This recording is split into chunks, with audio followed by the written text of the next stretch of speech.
Bonjour et bienvenue à On jase de hockey. Alors aujourd'hui, j'ai l'honneur d'avoir avec moi Pierre-Alexandre Parenteau. Alors Pierre-Alexandre, comment vas-tu en cette période de pandémie? Ouais, ça va bien. Écoute, je suis au Moncton, au Nouveau-Brunswick. Je passe beaucoup de temps avec ma famille. J'ai eu la chance de commencer à jouer au golf récemment aussi. Ça fait du bien après avoir été enfermé pendant 2, 3 mois. La vie a repris un petit peu son cours ici au Nouveau-Brunswick. On n'a pas eu autant de cas. Mais c'était quand même très difficile sur tout le monde. Mais on est content que ça recommence, hein. Oui, et là, on va recommencer, on va retourner un petit peu en arrière dans ta carrière. Tu l'as pas eu facile. J'ai également écouté une entrevue avec toi à RDS.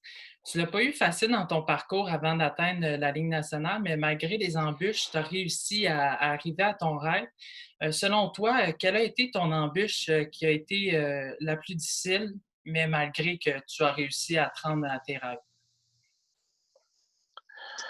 Je te dirais que un des enjeux les plus difficiles, ça a été de passer quasiment 7 ans dans la Ligue américaine. Ça a été beaucoup de persévérance. Il a fallu que je me parle souvent. J'ai failli aller en Europe quelques fois vers 24, 25 ans. Mais j'ai roulé ma bosse longtemps, puis j'ai connu beaucoup de succès dans la Ligue américaine.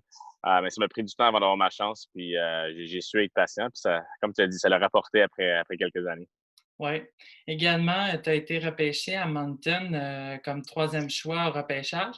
Quels ont été tes bons moments et tes moments, les plus difficiles aussi à Moncton?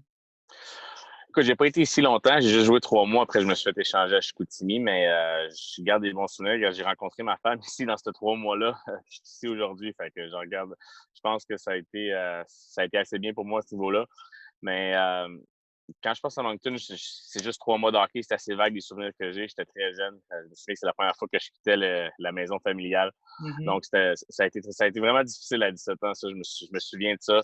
Ensuite, j'ai été échangé à Chicoutimi parce que mes parents avaient la chance de venir me voir un petit peu plus souvent. C'était plus facile la première année, mais je garde de magnifiques souvenirs de mon 3 mois à Moncton.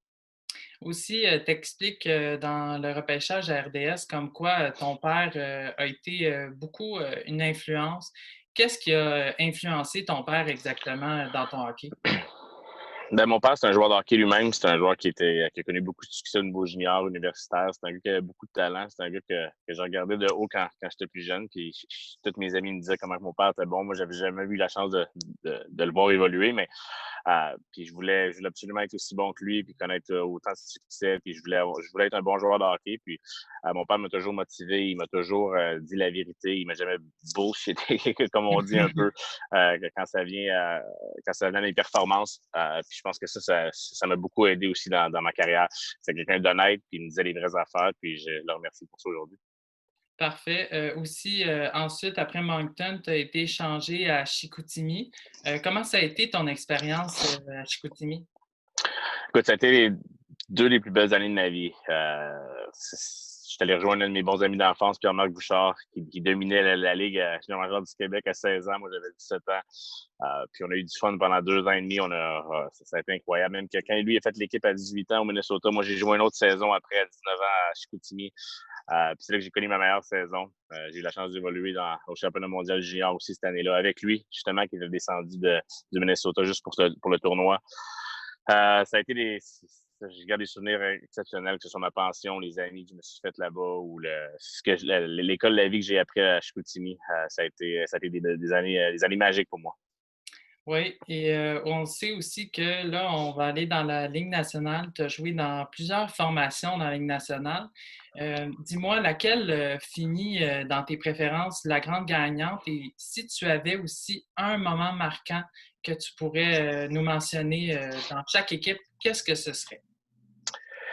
Écoute, je pense que c'est les Islanders de New York, mes 2 années là-bas, c'est eux qui m'ont vraiment ouvert les portes de me donner une chance. Ça a été mes 2 plus belles années, avec probablement l'année à Colorado, ma première aussi l'année du Lockers, parce que j'ai connu beaucoup, beaucoup de succès avec Matt Duchesne. Mais jouer avec John Tavares, Matt Molson pendant 2 ans de temps, ça a été le plus beau hockey que j'ai joué en toute ma vie. Puis ça a été euh, écoute, j'étais vraiment passionné à ce moment-là, puis j'ai eu beaucoup de plaisir, puis j'ai appris beaucoup de John, j'ai appris beaucoup de Matt Molson, j'ai appris beaucoup de mes coéquipiers.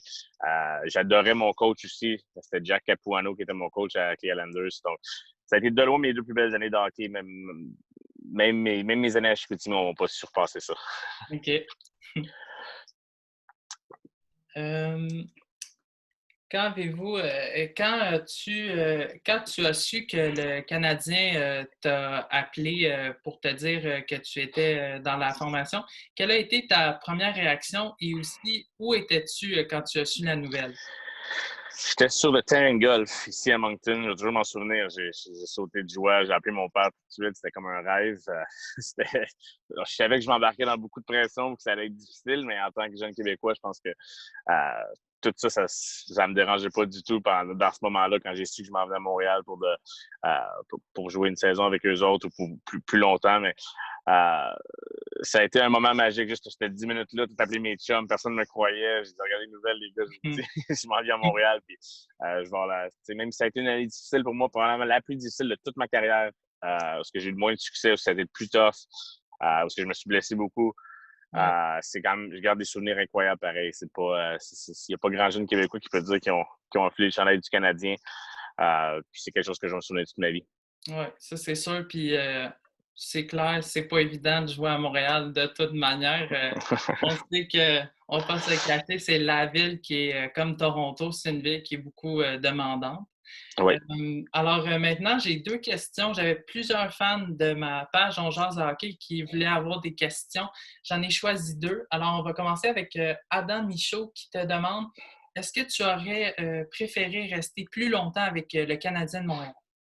Oui, absolument. J'aurais aimé ça connaître du succès. J'aurais aimé ça pas me blesser, m'entendre mieux avec mon coach.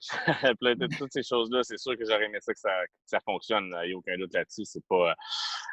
Si j'aurais allé à avoir une deuxième chance, je te dirais, dans ma carrière, je reprendrais cette saison-là, c'est sûr, pour pouvoir évoluer plus longtemps pour le Canadien. Il n'y a aucun doute là-dessus.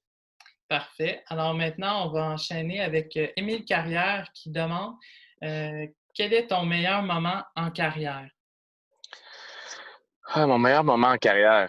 Une Je bonne pense que question, hein? c'est une bonne question. Je pense que mon premier but avec les Islanders, je m'en souviens encore.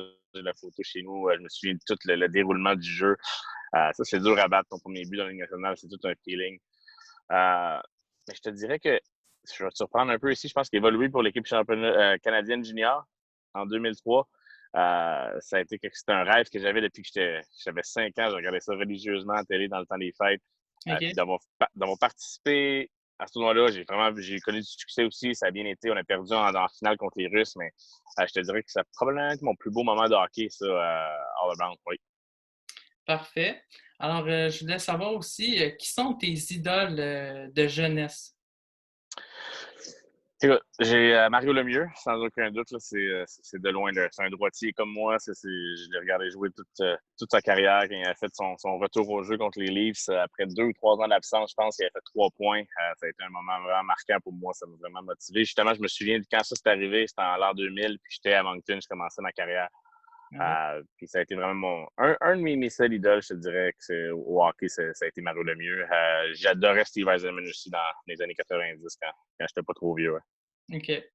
Parfait. Alors, quand tu jouais dans la Ligue nationale, selon toi, quels sont les partisans qui sont les plus intimidants quand tu es rendu à jouer dans l'équipe adverse? Selon toi, quels sont les partisans les plus intimidants? Je te dirais que j'ai évolué pour les Islanders de New York, puis la rivalité Rangers-Islanders, c'est une rivalité qu'on ne connaît pas beaucoup au Québec, mais c'est quelque chose. C'est très violent, c'est très intense, il y a beaucoup. C'est pas si le fun que ça. Puis d'aller jouer au Madison Square Garden en portant le chandail des Islanders, je pense que c'est les fans qui ont été les plus intimidants pour moi dans ma carrière. Sans oublier n'importe quel game à Philadelphie, quand c'est serré, Ouais. quand la game tombe, quand ça se met à brasser, c'est des fans qui sont assez impliqués dans le match, je te dirais. Parfait. Alors, tu as joué aussi dans la KHL. Alors, dis-moi, c'est quoi la différence pour ceux qui ne savent pas, c'est quoi la KHL? C'est quoi la différence entre la KHL et la Ligue nationale? La différence. Écoute, il y a beaucoup de talent dans la KHL. C'est un peu moins professionnel, je te dirais. C'est peut-être ce qui m'a marqué le plus. Mais il y a beaucoup de bons joueurs en Russie. Il faut faire attention. Là. Même des gars de 3 4e ligne, c'est bourré de talent. Ça patine. C'est de l'excellent hockey. Moi, Moi, j'ai Ouais. beaucoup apprécié le hockey en KHL. C'était sur une glace olympique. J'ai aimé ça jouer là-dedans. C'était du bon calibre, mais il n'y a pas la même intensité physique puis la même intensité jour par jour, je te dirais, que la Ligue Mmh. nationale peut amener. Là. Parfait. Notamment, là, on le sait, à Montréal, ça jase en ce moment beaucoup de Marc Bergevin et de Trevor Timmins. Qu'est-ce que tu en penses des jeunes futurs chez les Canadiens de Montréal? Ben, écoute, c'est dur à dire. Ça va prendre du temps pour savoir si on a raison. Je sais que ça fait une couple d'années de vache maigre qu'on connaît un peu avec les Oui, espoirs, mais en même temps, il y a quand même eu des bons joueurs qui sont sortis de là. Faut pas non plus leur taper sa tête trop. Là. C'est pas un oui, travail facile à faire, c'est de la projection. Faut jamais oublier ça non plus. Mais je pense qu'il y a des bons prospects quand même qui s'en viennent. Il y a beaucoup de points d'interrogation. Je suis ça un petit peu moi aussi. Il y a des joueurs qu'on n'est pas du tout vendus sur le fait qu'ils vont être des joueurs de la Ligue nationale, mais en même temps, il y en a qui prennent plus de temps d'autres à se développer. Je suis l'exemple parfait de ça. Fait que je pense qu'il faut pas, il faut être patient, puis il faut donner la chance au coureur. oui, il faut être patient et ça, c'est pas tous les partisans du Canadien, je te Non, dirais. Moi, je en suis effet. patient, oui, je suis patient, là, mais je te dirais qu'en ce moment, ces réseaux sociaux, ça tourne pas mal. Je ne sais pas si tu regardes les réseaux sociaux, mais ça jase beaucoup de Marc Bergevin, notamment avec le président, que Jeff Molson n'aura pas de président. Alors, ça fait beaucoup jaser à Montréal en ce moment. Alors, pour finir la chronique en beauté, qu'est-ce qu'on souhaite à Pierre-Alexandre Parenteau pour les années à venir? Ben, écoute, je me suis lancé un peu dans le coaching dernièrement avec les Aigles Bleus de Moncton, l'équipe universitaire ici, puis j'aime bien ça.